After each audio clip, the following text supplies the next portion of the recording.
Hi, I'm Micah and welcome to my channel. I started this channel to give faith-based advice, but also to document life's precious moments. Let's get started.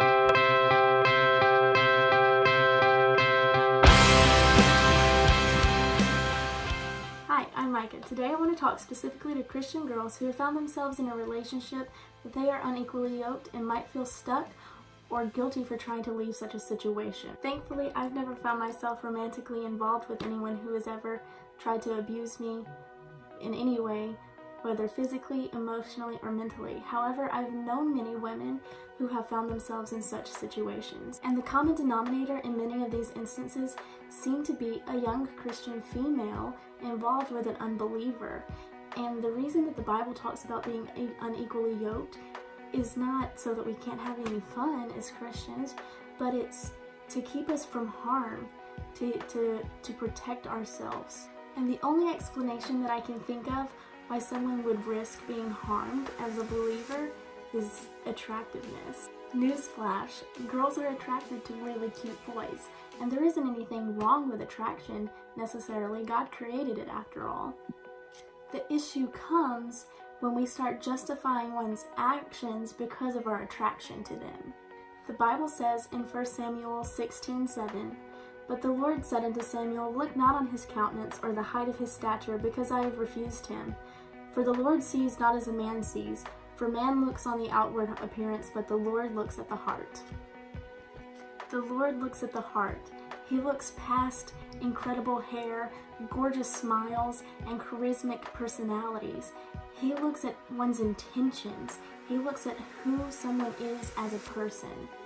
And as Christians, we are to do the same.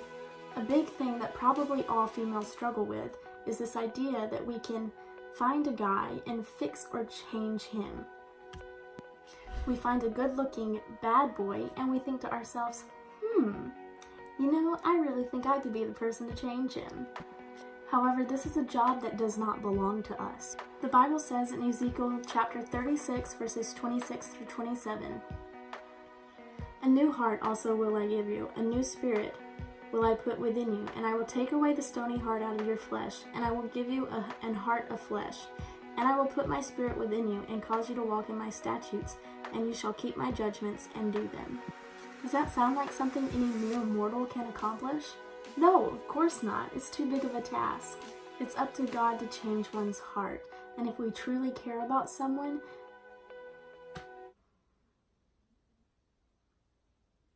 we need to put our trust in God that He will change their hearts. And that's not to say that you can't be a good influence on them still, because you can. However, unless you've stood in an altar before God and made vows to one another and to God that you will love that person forever, you are not obligated to stay in a relationship that you are unequally yoked. You can still love someone and you can still show someone grace and forgiveness without having to stay in a situation that is ultimately only going to bring you harm.